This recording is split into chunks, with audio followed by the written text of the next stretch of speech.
प्यारे विद्यार्थियों नमस्कार। स्वागत है आप सभी का CODP लर्निंग चैनल पर। आज से और अभी से हम क्लास 11th का जो केमिस्ट्री है उसका पाठ 1 अर्थात चैप्टर 1 यहाँ पर हम लोग शुरू करने जा रहे हैं। पाठ का नाम क्या है? रसायन विज्ञान की कुछ मूलभूत अवधारणाएं।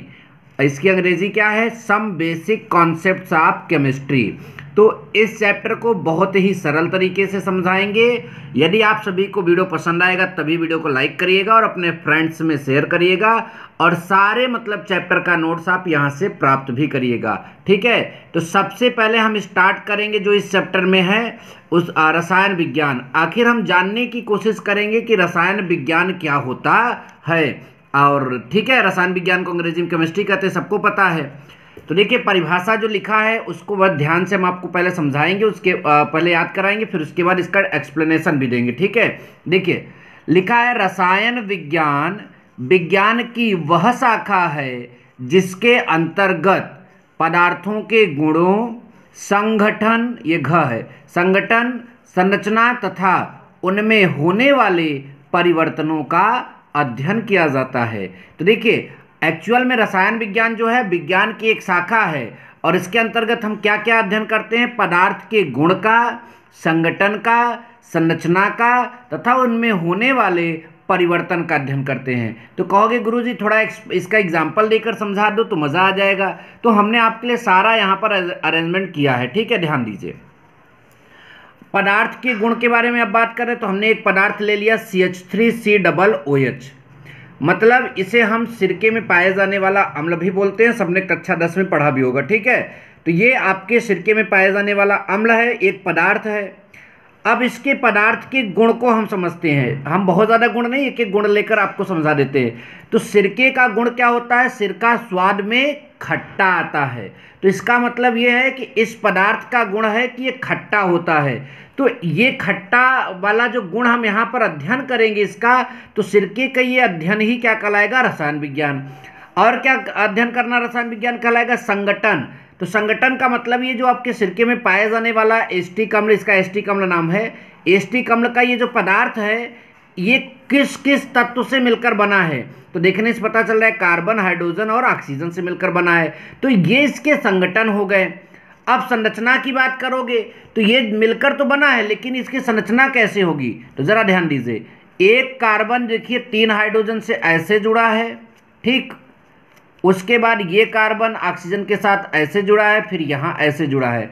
तो मतलब इस पदार्थ की संरचना मतलब एटम एक दूसरे से कैसे जुड़े हैं। अब इनमें होने वाले परिवर्तन हो, मतलब यदि हम इसकी क्रिया सोडियम धातु से कराएंगे तो ये हाइड्रोजन निकलकर वहाँ पर सोडियम आ जाएगा। ठीक है, तो ये उसका क्या हो जाएगा? परिवर्तन हो जाएगा।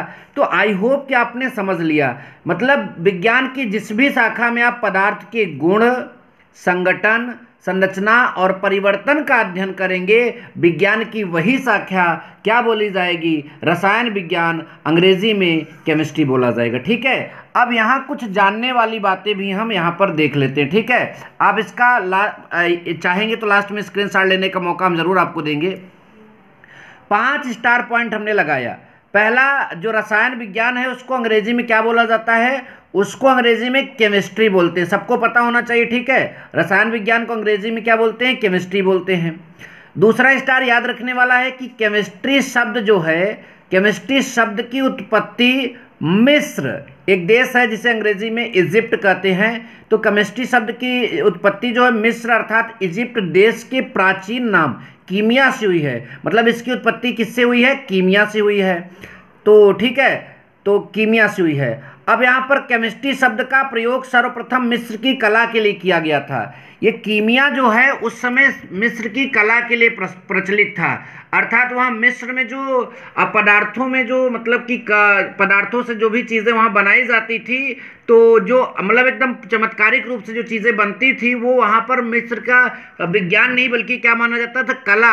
ये मिस्र के लोगों को की कला मानी जाती थी। लेकिन आज के समय में ये कला नहीं बल्कि केमिस्ट्री एक क्या है? विज्ञान है। शुरुआत में ये मतलब कला मानी जाती थी। शुरुआत में केमिस्ट्री शब्द का प्रयोग जो है मिस्र की, इजिप्ट की कला के लिए, आर्ट के लिए यूज किया गया था। बट नाउ डेज अब आपका ये जो है केमिस्ट्री एक साइंस है, सबको पता होना चाहिए। ठीक है, आगे चलेंगे बर्जीलियस। तो बर्जीलियस को रसायन विज्ञान का पितामह कहा जाता है, मतलब grand father of chemistry Berzelius है। लेवासिये को आधुनिक रसायन विज्ञान का जनक कहा जाता है, मतलब मॉडर्न जो केमिस्ट्री है उसका जनक आपके लेवासिये हैं। एग्जाम में अगर आता है कि मतलब कि रसायन विज्ञान के जनक, तो आप लेवासिये क्यों मानिए, ये पितामह मतलब कि ये ग्रैंड फादर हैं, ठीक है।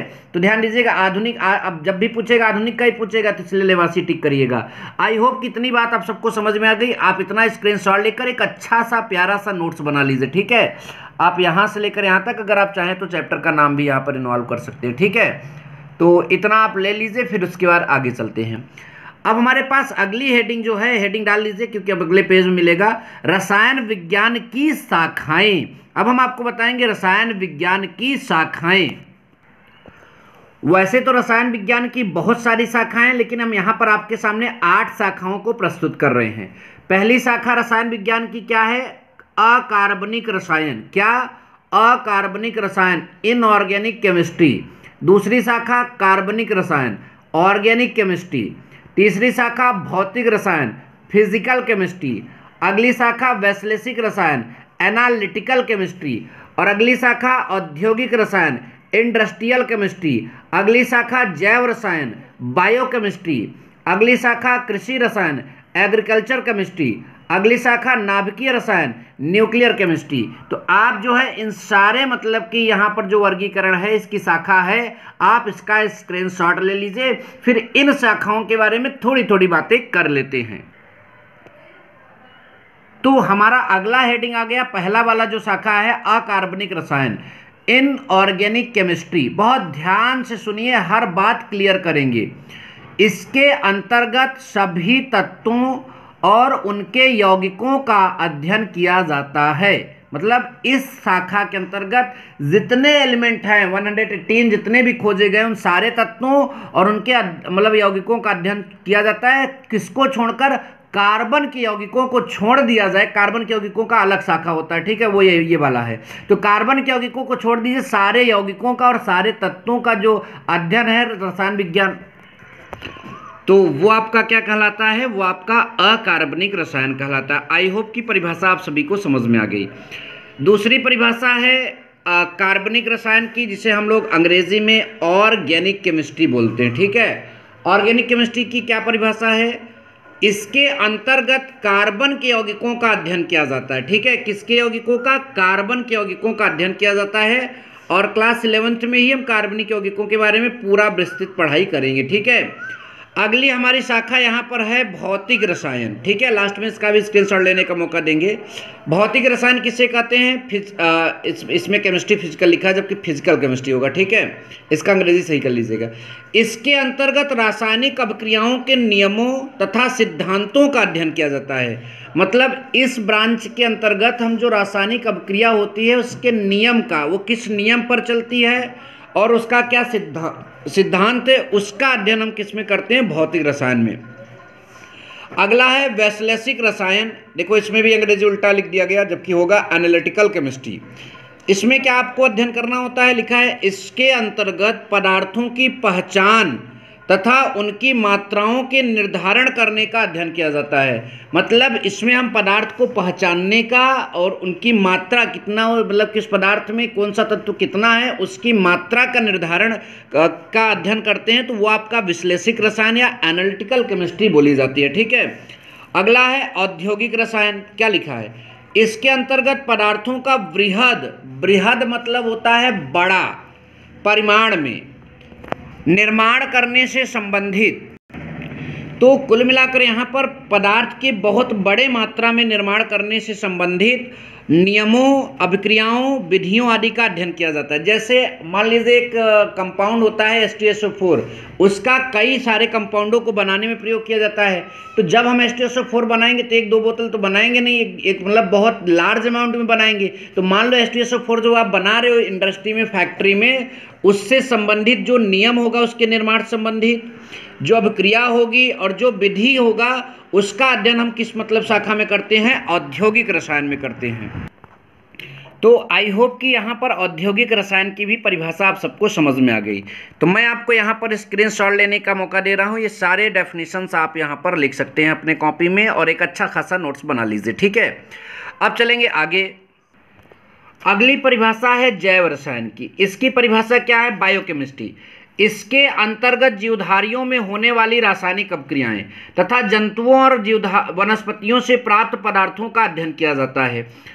अब जैसे जरा ध्यान दीजिए, जीवधारी में कौन सी अपक्रिया होती है? जैसे हम मनुष्य जीवधारी हो गए, हम लोग ऑक्सीजन को ग्रहण करते हैं और निकालते क्या है? Carbon dioxide. तो ऑक्सीजन से कार्बन डाइऑक्साइड किसी अपक्रिया से ही ना बनेगा, तो वो अपक्रिया का अध्ययन हम कौन से केमिस्ट्री में करने वाले हैं? बायोकेमिस्ट्री में, जैसा कि यहाँ डेफिनेशन लिखा गया है। और जंतु और वनस्पतियों से तमाम पौधे प्राप्त होते हैं, विटामिन प्राप्त होता है, प्रोटीन्स प्राप्त होता है, उनका अध्ययन भी आपका बायोकेमिस्ट्री के अंतर्गत ही माना जाएगा, ठीक है। अगला कृषि रसायन, एग्रीकल्चर केमिस्ट्री। इसके अंतर्गत कृषि से संबंधित रसायन का अध्ययन किया जाता है। जैसे उर्वरक होता है, जो आपका खाद जिसे कहते हैं, और जो कीटनाशक दवाइयों का जो अध्ययन है वो आपका एग्रीकल्चर केमिस्ट्री के अंतर्गत आएगा, ठीक है। लास्ट जो ब्रांच है आपका नाभिकीय रसायन, न्यूक्लियर केमिस्ट्री। ये क्या कहलाती है? इसके अंतर्गत परमाणु नाभिक से परमाणु ऊर्जा प्राप्त करने में प्रयुक्त, देखिए एक्चुअल में जो परमाणु होता है उसके नाभिक से हम ऊर्जा प्राप्त करते हैं, तो उसको प्राप्त करने में प्रयुक्त विभिन्न रासायनिक परिवर्तन, जो परिवर्तन होता है, जैसे क्या परिवर्तन हो सकता है? नाभिकीय विखंडन, बड़ा नाभिक टूट जाएगा वो विखंडन कहलाता है। नाभिकीय संलयन, छोटा नाभिक जुड़ जाएगा वो नाभिकीय संलयन कहलाएगा। रेडियोधर्मिता आदि का अध्ययन किया जाता है, वो आपका क्या कहलाता है? नाभिकीय रसायन कहलाता है। आई होप कि आप सबने ये पूरी बात बहुत अच्छे से आपने समझ लिया। यदि आपको कोई परेशानी होती है, कोई दिक्कत होती है तो आप बताइए। यदि आपको कॉपी में समझने में दिक्कत होती है तो मैं एज अ बोर्ड आपको समझाऊंगा, लेकिन समझाऊंगा ज़रूर। यदि वीडियो पसंद आया तो वीडियो को लाइक करें, शेयर करें, और चैनल पर पहली बार आए हैं तो चैनल को सब्सक्राइब करके ही जाएं। Thank you so much. जय हिंद, वंदे मातरम।